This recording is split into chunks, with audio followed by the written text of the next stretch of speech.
From show pony to lethal finisher. From serial choker to serial clutch performer. From average Joe to absolute GOAT. Every elite athlete you admire has at some point undergone a dramatic transformation. They were not always the guy or girl who dominated every game, match or race that they competed in. In many cases they went from good to great, and then from great to exceptional. But how did they achieve this? Because surely they always had the talent, the skills, and the physical capabilities. And just improving those things alone doesn't guarantee success. Instead, the all-time greats have achieved the heights they have because of not necessarily changing what they do with their bodies, but instead what they do with their minds. They've learned that to elevate yourself to the highest level possible, you have to undergo huge mental shifts. Changes in your brain that make you not just a different competitor, but in some ways an entirely different person. And the good news is, any athlete, no matter their current level, can do the exact same thing. And so in this video, I'm going to share with you the 5 mental shifts that will make you unstoppable and take your game to heights you never thought possible. So let's get started. And so for our first mental shift, let's take a closer look at Novak Djokovic, one of the mentally toughest athletes in the world. Djokovic time and time again has faced situations where most athletes would crumble, down multiple sets, match points against him,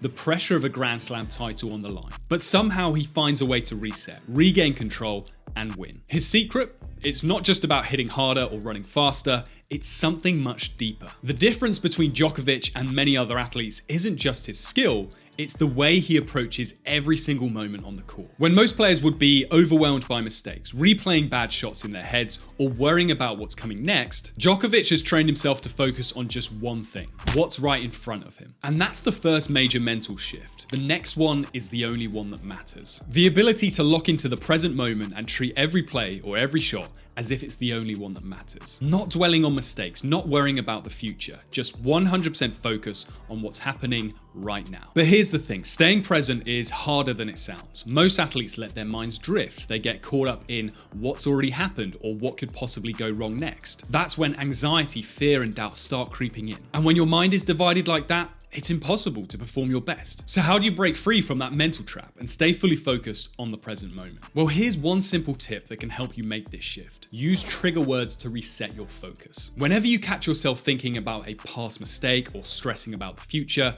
use a phrase like next one or right here, right now to snap yourself back into the present. This quick mental reset will help you let go of distractions and lock back into the task at hand. With practice, you'll find that you recover from mistakes faster, feel more composed under pressure, and make decisions with clarity. And just like Djokovic, you'll start winning those moments that used to slip away. So now that you know how to stay laser focused on the present and let go of mistakes, let's now talk about what happens when the pressure starts to build and those nerves really kick in. Because there's one feeling that every athlete experiences before stepping into a high pressure moment. It's that rush of adrenaline, the quickened pulse, and the jitters. Most people call it nerves, and for many it's something they dread. They think it's a sign of weakness, that they're not mentally tough enough to handle the pressure. But what if I told you that those nerves are actually a necessary part of performing your best? That the top athletes in the world don't just manage their nerves, they rely on them. Take Erling Haaland, one of the most lethal finishers in world football. He's openly shared how he gets extremely nervous before big games, and particularly when he's about to take a late penalty kick with the game on the line. But here's the thing,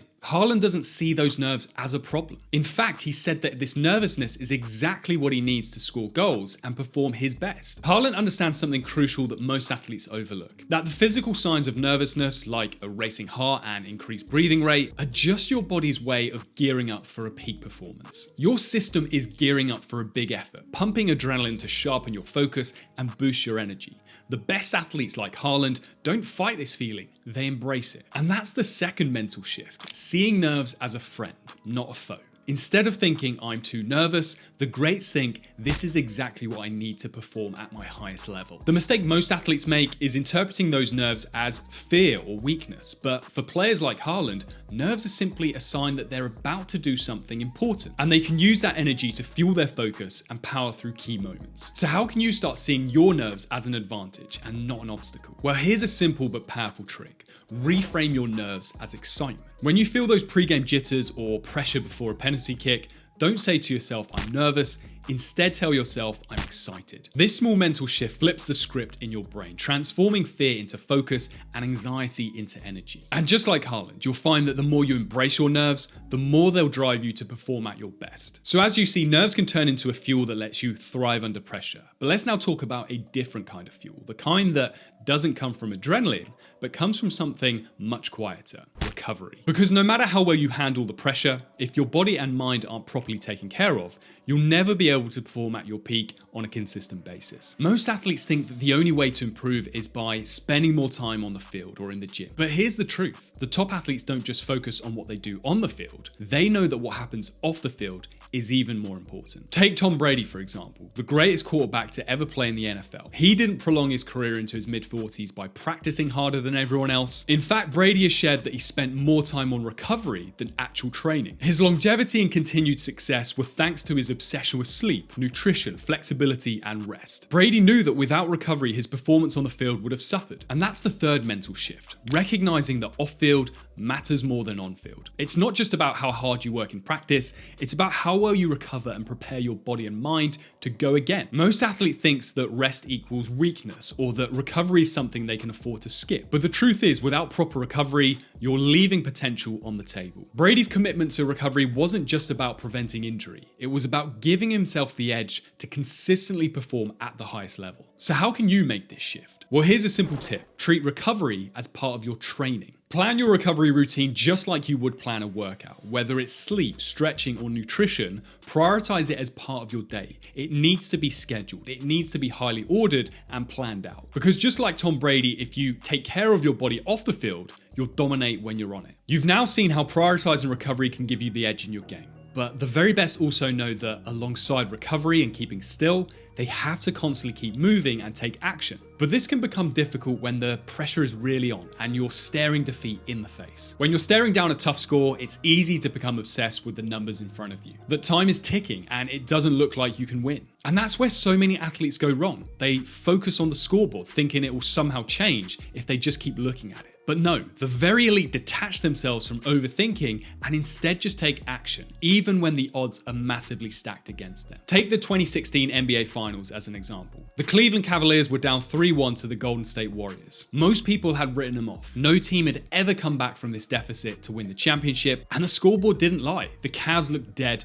and buried. But instead of obsessing over how far behind they were, LeBron James and the Cavs shifted their focus onto one thing they could control: how they played from that moment forward. LeBron didn't keep glancing up at the scoreboard, hoping it would magically change. He knew that action, not overthinking, would close the gap. That's the fourth mental shift. Looking at the scoreboard doesn't change it. When you worry too much about the score or the outcome, you start playing cautiously, hesitating and over-analyzing every move. The best athletes like LeBron understand that the only way to change the outcome is through relentless action, play after play. LeBron's historic comeback wasn't because he was worried about being 3-1 down. It was because he was focused on winning the next quarter, the next possession, the next shot. And by doing that, he led the Cavs to one of the greatest comebacks in sports history. So how do you make this shift in your own game? Here's a simple technique. When you feel yourself obsessing over the score or outcome, shift your focus to the process. Focus on what you can do right now, whether it's positioning yourself better on defense, making the next pass, or taking the next shot with confidence. Because just like LeBron James showed,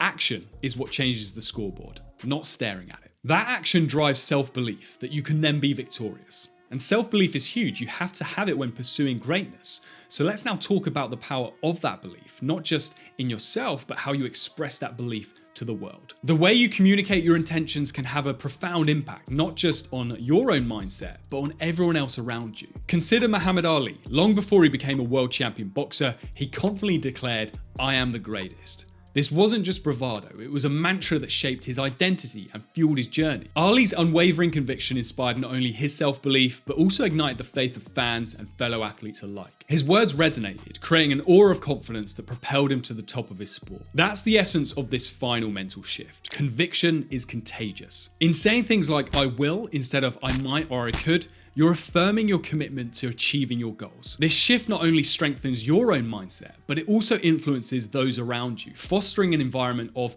belief, and determination. So how can you start harnessing this power in your own life? Well, you should practice speaking in definitives. Instead of saying, I might make the team, say I will make the team. Replace uncertainty with confidence in your language. This small shift in how you communicate can drastically change how you perceive yourself and how others perceive you. In turn, you will be geared towards taking the actions necessary to make that become a reality. The conviction in your words will lead to the conviction in the ring or on the field, court, or track. Because when you truly believe in yourself and express that belief, you become a catalyst for greatness. And look, this mental shift will take time, but to accelerate its progress, you should watch this video next.